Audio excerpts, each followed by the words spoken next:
Argentina. Amém? Senhor nosso Deus, nosso Pai, nós te rendemos graças nessa noite. Abençoa, Senhor, a tua igreja nesse momento em que compartilharemos a tua palavra. Que o Senhor abra o nosso entendimento, que o nosso coração seja como uma terra fértil preparada para receber essa santa semente que é a tua palavra. E eu peço, Senhor, que me abençoe a transmiti-la com fidelidade e com unção do teu Espírito. Em nome do teu Filho Jesus Cristo. Amém e glória a Deus. Amém. Eu postei ontem o tema da pregação. A gente sempre coloca um dia antes nas redes sociais, no grupo da igreja. Atravessando o ribeiro de Cedron. A gente vai entender o que é esse ribeiro de Cedron mediante uma passagem da vida do rei Davi. Então convido você a abrir comigo a sua Bíblia no livro de 2 Samuel, no capítulo 15. Eu vou fazer a leitura dos versículos 19 a 23. 2 Samuel, capítulo 15, do 19 ao 23.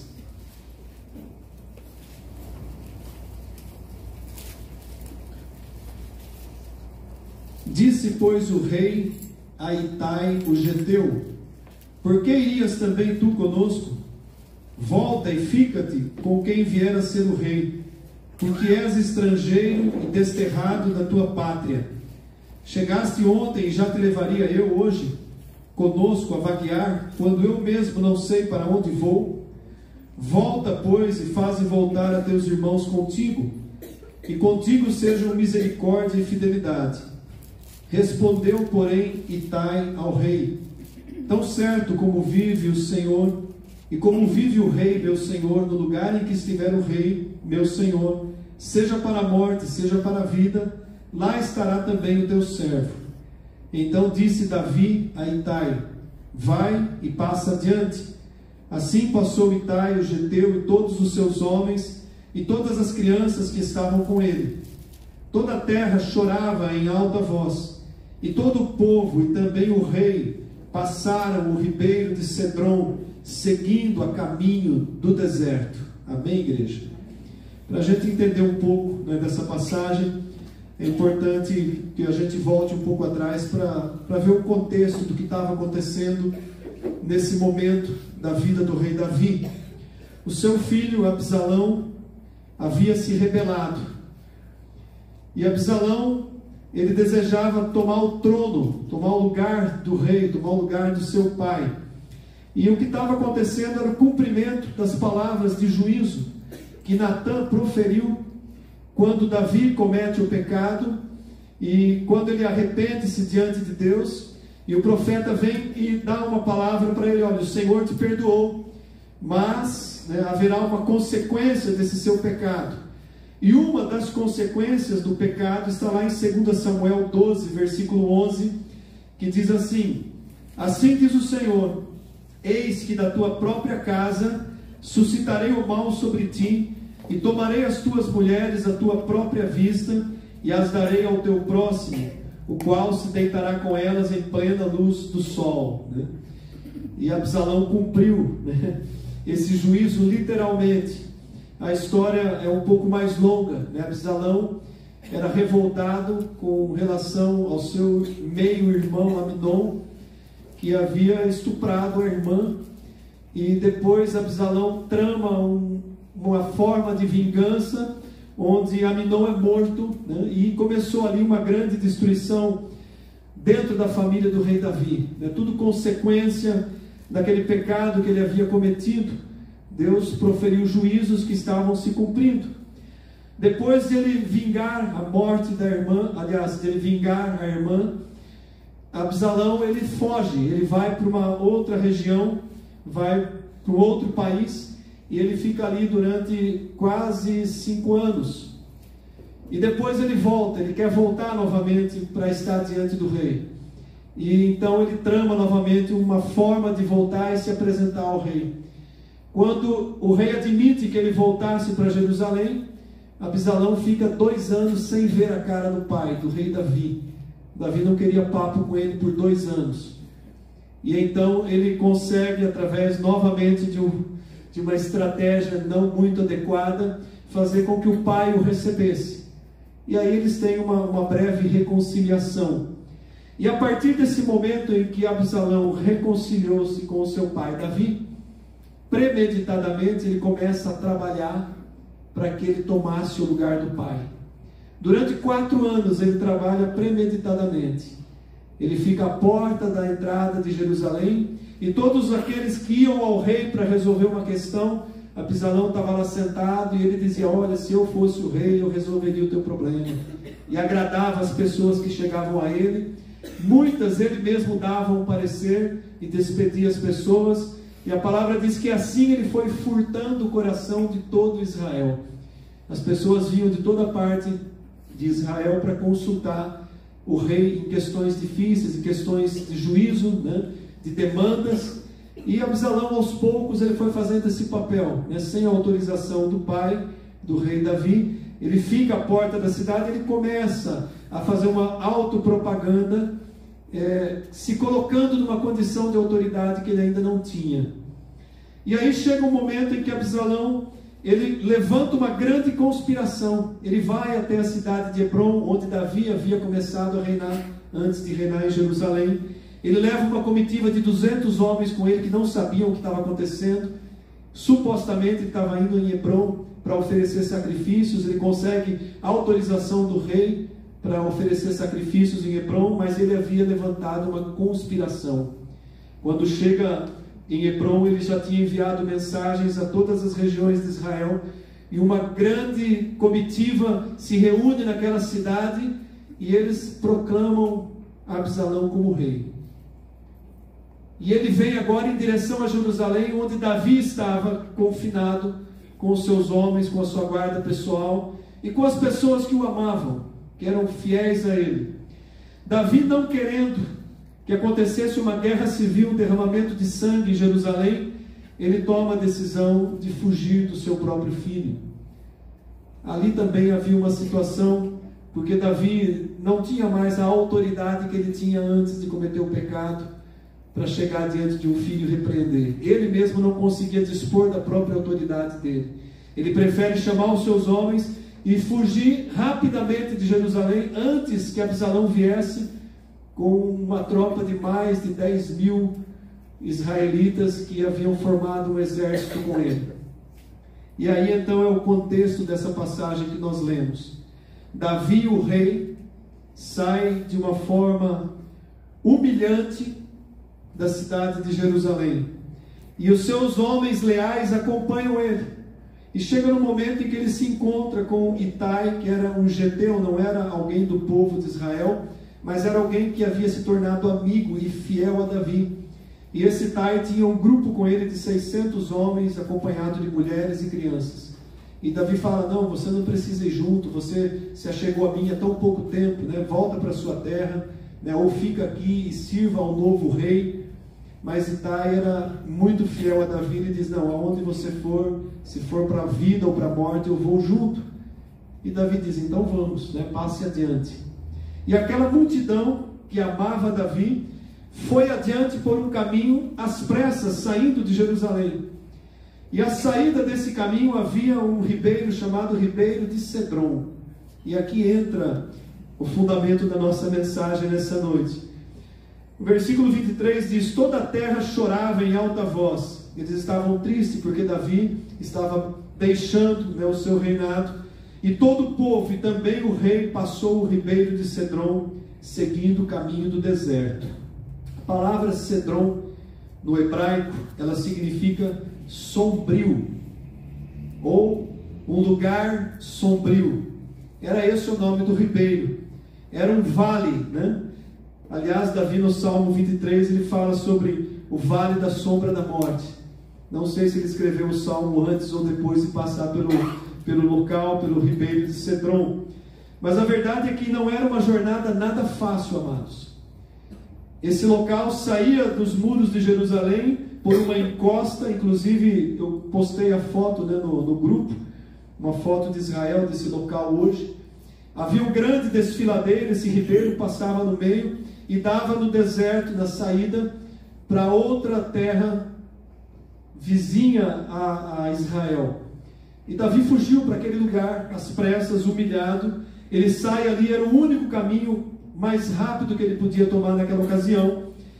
E não era uma jornada nada fácil, né?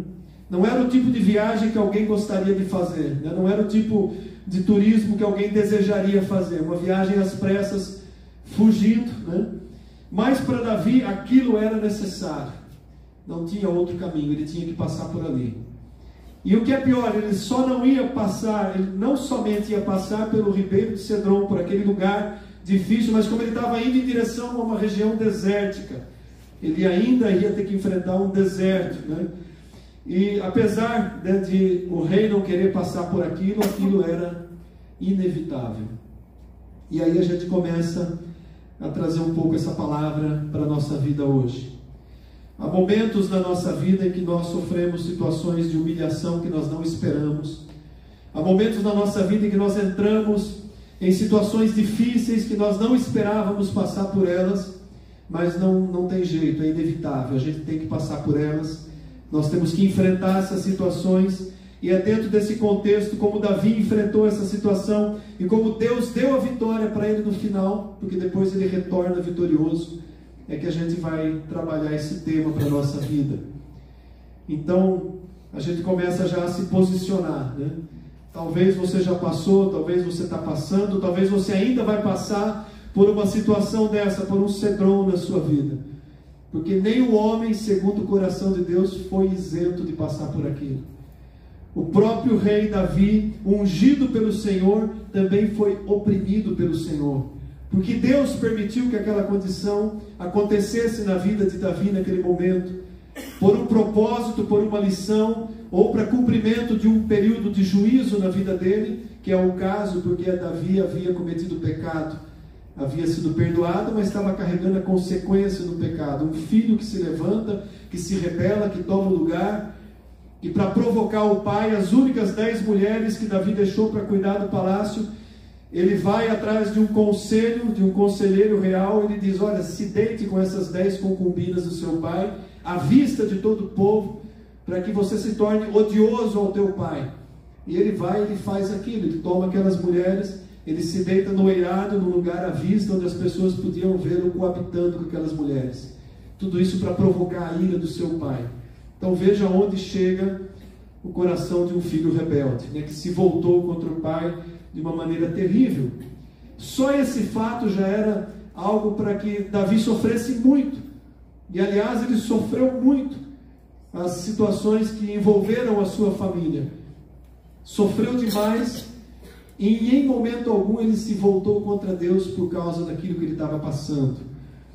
E fica para nós aí mais uma lição, né? Às vezes a gente vai passar por algumas situações de sofrimento, de luta, de tribulações, mas nós não devemos nos voltar jamais contra Deus. Eu estou terminando de ler o livro de Jó mais uma vez, e como é maravilhoso o livro de Jó, né? Jó passa por sofrimentos terríveis, permitidos por Deus. Aliás, Deus permite que Satanás tocasse a vida de Jó e causasse toda aquela situação. Jó se lamenta, Jó chora, Jó reclama o dia do nascimento, amaldiçoa o dia do nascimento dele, mas ele não levanta uma palavra contra Deus. Então, amados, essas situações muitas vezes nós, que somos filhos de Deus, enfrentamos na nossa vida. E em grau maior ou grau menor, nós estamos sujeitos a passar por várias situações de provações, e eu posso dizer com toda certeza que em todas elas há um propósito, um plano de Deus para o nosso crescimento, para a nossa maturidade. Talvez a gente não entenda no momento, vai entender depois, mais tarde, mas em toda circunstância contrária que nós passamos, nós filhos passamos, há um propósito de Deus. Há algo sendo trabalhado por Deus na nossa vida, para que a gente possa chegar à estatura de pleno varão, como o apóstolo Paulo diz.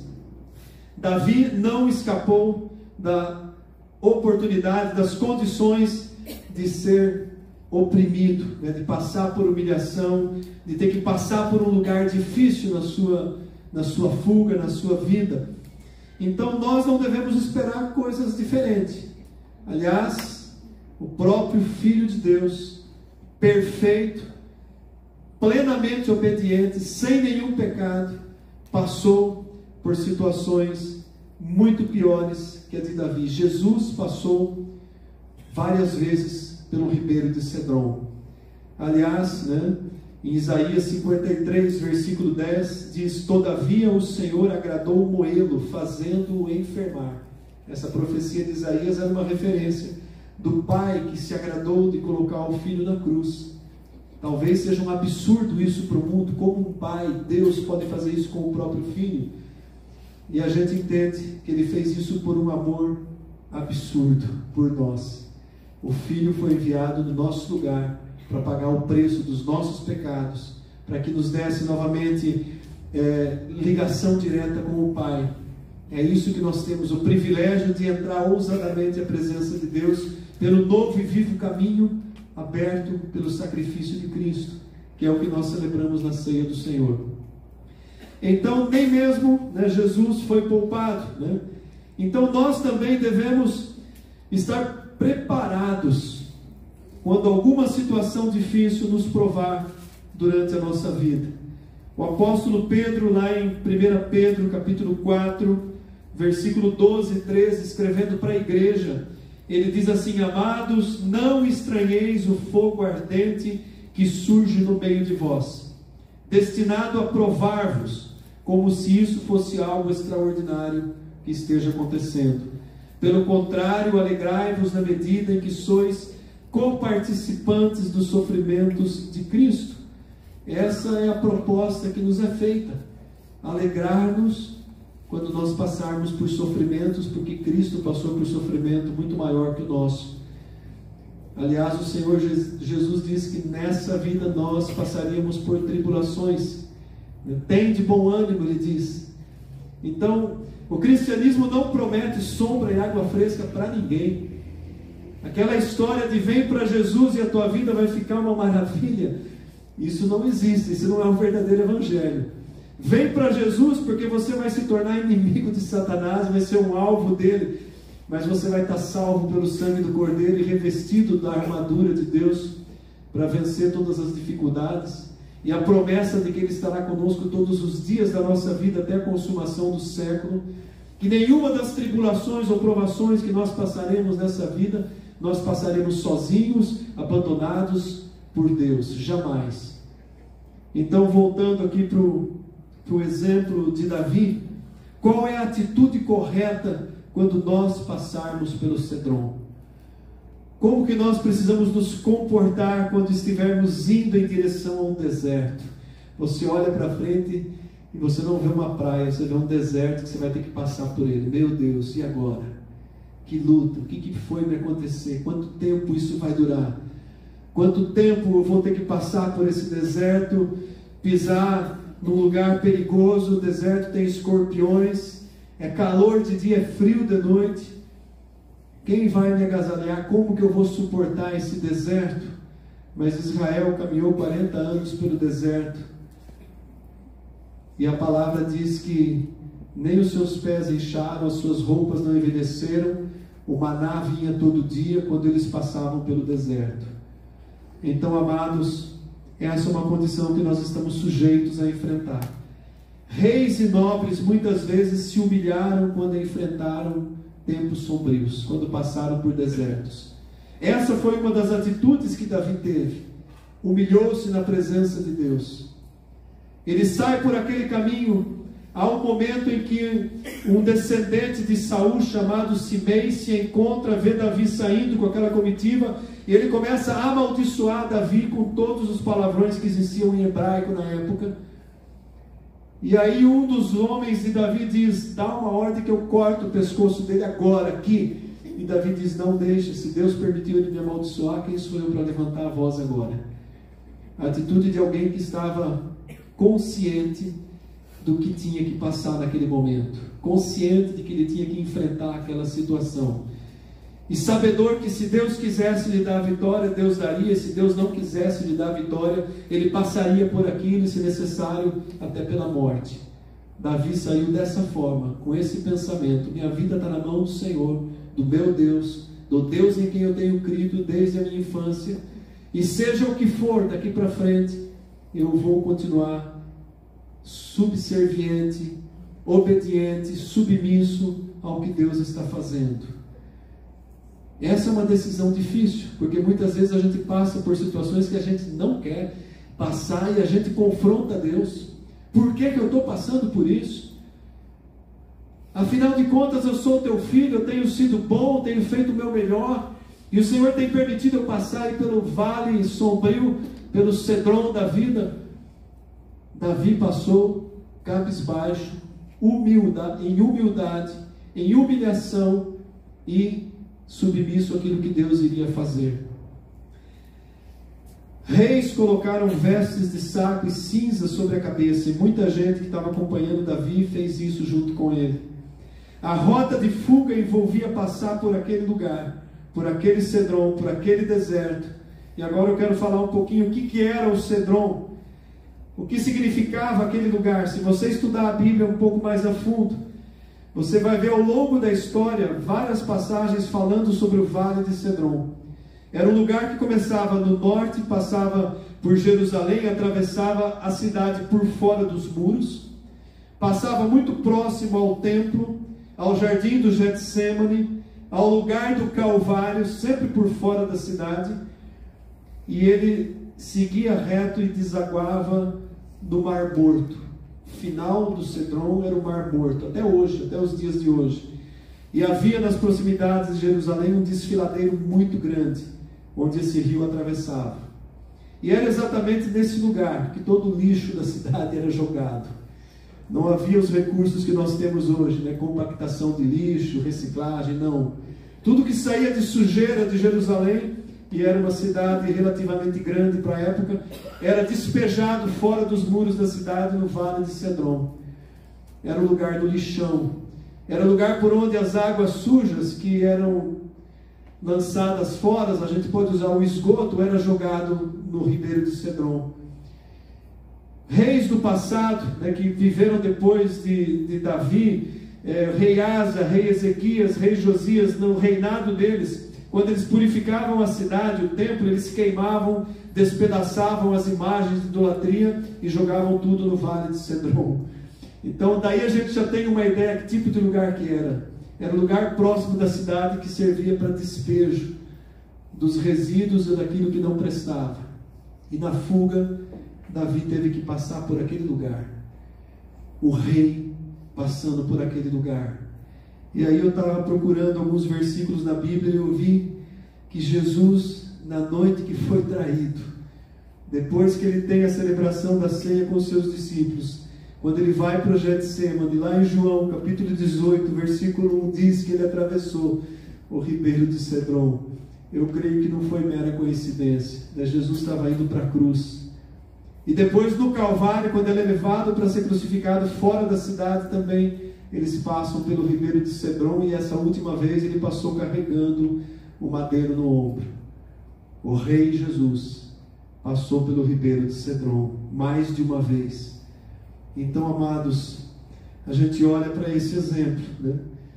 E a gente vê a condição da nossa vida. Às vezes a gente reclama porque está passando por uma situação que nem é tão grande, tão ruim assim.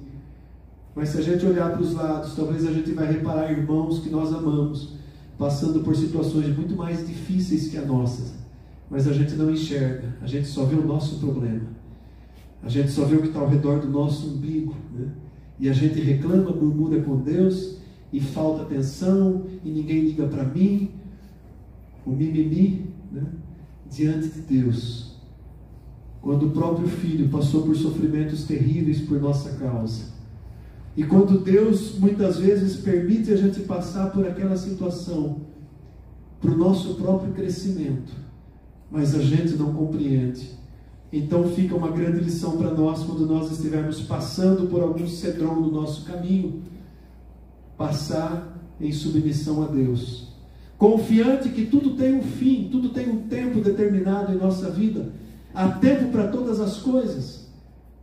Eclesiastes capítulo 3, é muito claro, há tempo para todas as coisas na nossa vida. E mesmo o tempo de dor, ele não vai durar sempre, tem um momento em que ele termina. Pode ser que termine com a morte, com a nossa passagem para a glória, mas há um momento em que ele termina. E é interessante a gente notar que exatamente foi isso que aconteceu com Davi. Trava-se uma batalha terrível, o exército de Absalão vai e tenta destruir aqueles homens que acompanhavam Davi, que eram homens experientes em batalha. Davi tinha mais de 2.000 homens ali junto com ele, e eles travam uma grande batalha. Absalão é morto por Joabe, embora o rei havia pedido para preservar a sua vida, ele morre naquela batalha, e depois o rei tem a oportunidade de voltar para Jerusalém, para ser restituído o seu trono, restituída a sua autoridade. Davi volta vitorioso para Jerusalém. Se a gente ler o texto todo, é muito lindo, porque Davi, na sua fuga, quando ele chega numa região desértica, uma cidade abriga ele. O povo daquela cidade, que era da região de Gileade, abriga Davi e dá alimento e diz para o rei: fica aqui. A cidade se chamava Maanaim, interessante o nome, né? Um lugar de refúgio, onde o próprio Davi se abrigou por um tempo. E depois que a batalha é vencida, Davi não foi para a batalha, ele queria ir, mas os seus homens não deixaram. Não, rei, você fica. Você vale mais do que 10.000 soldados. Ele ficou protegido enquanto seus homens venceram, e depois ele volta agora para Jerusalém vitorioso. Isso aí está no capítulo 16, 17, 18, 19 de 2 Samuel. A história é muito linda, eu reli ela hoje de novo, né? Os detalhes são lindos. E você vê que nessa volta agora, ele não volta às pressas, ele está voltando com a sua comitiva, e ele volta por outro caminho. Agora ele não passa pelo ribeiro de Cedron, ele passa pelo Jordão. É maravilhoso isso, né? Ele passa pelo Jordão, né? O Jordão representa, atravessar o Jordão representa um novo tempo, que está em 2 Samuel 19, 15, que diz: então o rei voltou e chegou ao Jordão. Judá e toda Gilgal foi de encontro ao rei para fazê-lo passar o Jordão. Lembra quando o povo de Israel, depois de caminhar tempo no deserto, eles atravessam o Jordão a pé enxuto, né? Eles passam para entrar. O Jordão representa a entrada num tempo novo, né? E agora Davi volta para reinar em Jerusalém até o final da sua vida. Eu estava vendo aqui pela história, quando Absalão se levantou contra o pai, ele tinha por volta de 28 anos de idade, Davi tinha 56 a 60. E Davi reinou até os 70 anos, quando ele passa o cajado para Salomão. Então a gente vê que havia ainda um tempo para se cumprir. As coisas ainda não estavam acabadas na vida de Davi. Tinha um período ainda para acontecer na vida dele. Embora naquele momento da fuga ele achou que era o último momento. Ele falou: eles vão me matar, eu vou morrer, não vou ter onde ficar. Uma hora ou outra o meu filho vai levantar um grande exército e vai me perseguir como Saul me perseguiu. Imagina o que passou pela cabeça de Davi. Mas Deus restituiu tudo de volta. Restituiu o reino, restituiu a autoridade, e ele volta então vitorioso.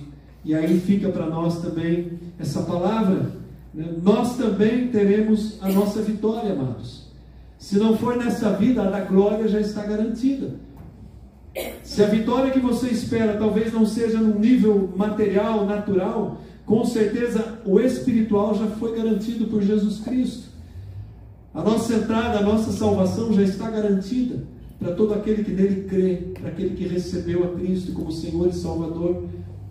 Então, ainda que a gente venha passar pelo vale de Cedron, pelo vale da sombra da morte, ainda que a gente tenha que atravessar períodos difíceis e ruins na nossa vida, enfrentar desertos, a vitória já está nos assegurada. Amém?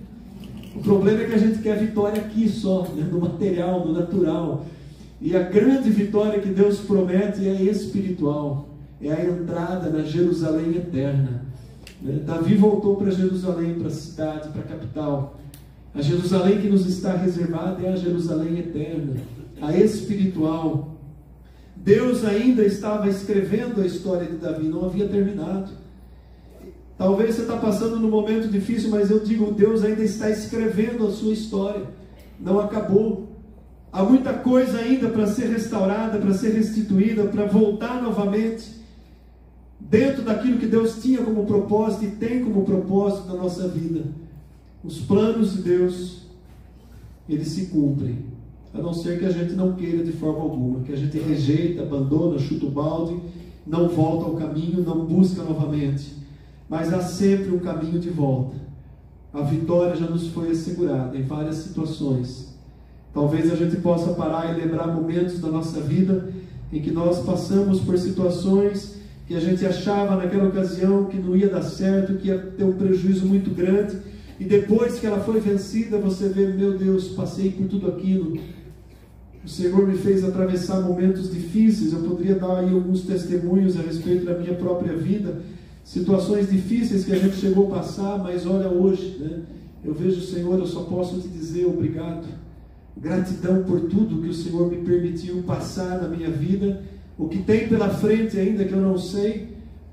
O futuro é algo que, se a gente olhar no nível humano, é totalmente inseguro. Qual é a segurança do dia de amanhã? Qual a segurança que o futuro? Eu vou juntar uma boa grana na poupança e investimentos para ter o meu futuro garantido. Louco, né? Foi o que o Senhor Jesus disse para aquele homem que derrubou os seus celeiros, juntou uma grande colheita e disse: agora bebe, regala-te, vive para o resto da tua vida. E o Senhor disse: ainda hoje te pedirão tua alma. Qual a garantia que a gente tem do futuro? O único futuro que nós temos garantido é a vida eterna. E não há nenhum melhor do que esse, amados.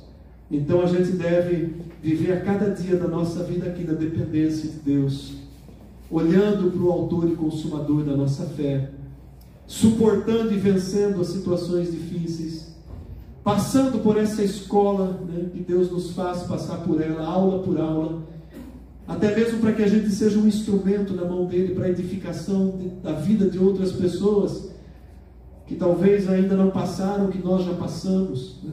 Só quem já passou por um momento difícil pode ajudar o outro a passar também. A pessoa sabe o que é aquele momento. Então, amados, que a gente possa olhar para a nossa vida nesse sentido. Não desanime se você está passando pelo vale de Cedron. Não desanime se você está atravessando um deserto. Não acabou ainda, né? Deus tem mais coisas pela frente, creia nisso. Siga adiante dia a dia, né? A pastora Célia costuma dizer, né? Matar um leão por dia, né? Às vezes é assim mesmo, às vezes a gente tem que matar um leão por dia, é uma luta todo dia, mas tem dias de descanso.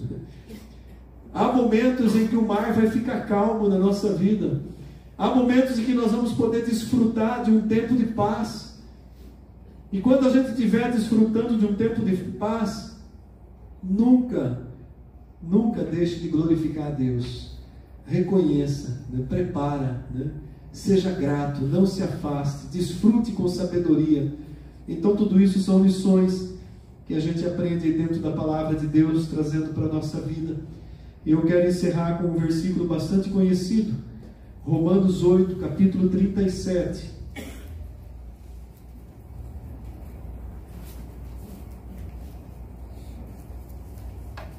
Abra comigo a sua Bíblia em Romanos capítulo 8.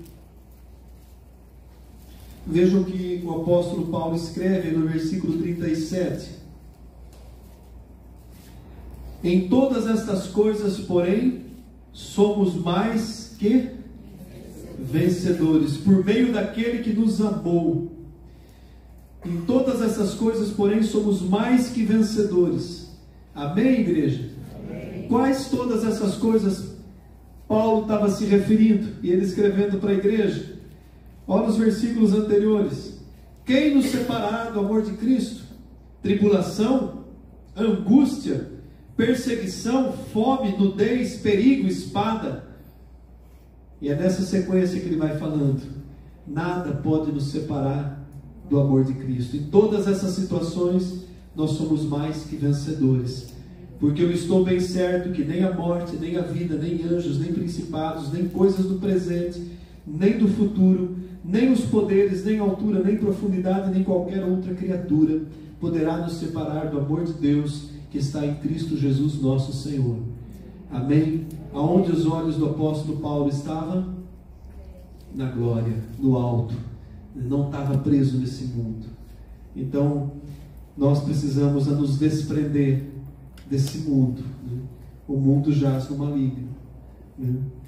Semeie para a eternidade, né?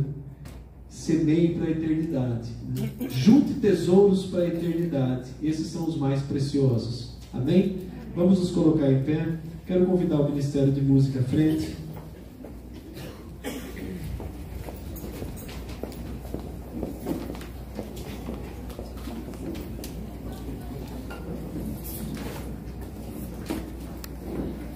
Dentro dessa mensagem que o Senhor nos trouxe essa noite, eu creio que essa mensagem, de uma forma ou de outra, falou com a sua vida, assim como falou também com a minha. Mas eu quero que você ore de uma maneira pessoal, né? Por aquilo que você está passando, ou já passou, ou está prevendo que vai passar, está vendo situações difíceis. Que a gente ore nesse sentido, né? Que o Senhor nos fortaleça, nos encoraje a passar pelos vales da vida, pelos cedrons da vida. Que o Senhor nos encoraje e nos fortaleça a atravessar desertos quando precisarmos passar por eles. Que a nossa fé prevaleça em toda e qualquer circunstância. Que a nossa fé permaneça. Isso é o principal, amados. A fé precisa permanecer em toda e qualquer circunstância que nós vivemos. Na alegria e na tristeza, na saúde e na enfermidade. A nossa fé precisa prevalecer. Feche os seus olhos. Coloque teu coração aberto diante de Deus. Senhor nosso Deus e nosso Pai, obrigado mais uma vez pela Tua palavra. Pai, em nome do Teu Filho Jesus Cristo, eu quero orar nessa noite, não apenas pela minha vida, mas por cada um dos Teus filhos e filhas que estão aqui nessa noite, por aqueles que estejam nos acompanhando nas redes sociais. Mediante essa palavra, o exemplo e essa circunstância da vida que o Teu servo Davi passou, que o Teu Filho e nosso Salvador Jesus Cristo passou em proporção ainda maior, e que nós, Pai, estamos sujeitos a passar, que alguns irmãos e irmãs estão passando. Talvez o cedron de alguém seja uma enfermidade, ou um luto, ou a traição, uma infidelidade, uma humilhação sofrida. Cada um tem o seu cedron. Pai, eu quero pedir ao Senhor que fortaleça a vida desse irmão, dessa irmã, que o Senhor estenda a Tua mão de graça, de misericórdia, fortaleça na fé, Pai, que haja uma consciência profunda de fé, de convicção do Teu cuidado, do guardar do Senhor a nossa vida. Ainda que venhamos a passar pelo vale da sombra da morte, não passaremos sozinhos. A Tua palavra diz que o Senhor estará conosco todos os dias até a consumação dos séculos. E eu recebo essa palavra sobre a minha vida, a Tua igreja recebe essa palavra. O Senhor é conosco, é o Senhor quem nos fortalece, é o Senhor quem tem o poder de restituição na nossa vida. Se perdemos algo que nos era muito valioso, muito precioso, se o nosso coração, se a alma está ferida por alguma derrota, por alguma humilhação, por alguma circunstância contrária, eu oro agora para que o Senhor traga cura, traga fortalecimento, cura as feridas da alma, dos sentimentos, restitui a alegria do coração, restitui a alegria da salvação, restitui, Pai, aquilo que foi tomado, que foi perdido, restitui aquilo que foi desprezado, Pai, em nome de Jesus. Que o Senhor traga um caminho novo, que o Senhor abra o Jordão, como o Senhor trouxe Davi de volta e restituiu a ele a autoridade. O Senhor conhece a vida de cada um de nós, ó Deus. Eu oro para que a Tua provisão venha, que o Teu cuidado, a Tua bênção venha sobre a vida de cada irmão e cada irmã nessa noite, e cada um possa receber pela fé, em nome do Teu Filho Jesus Cristo. Amém e glória a Deus.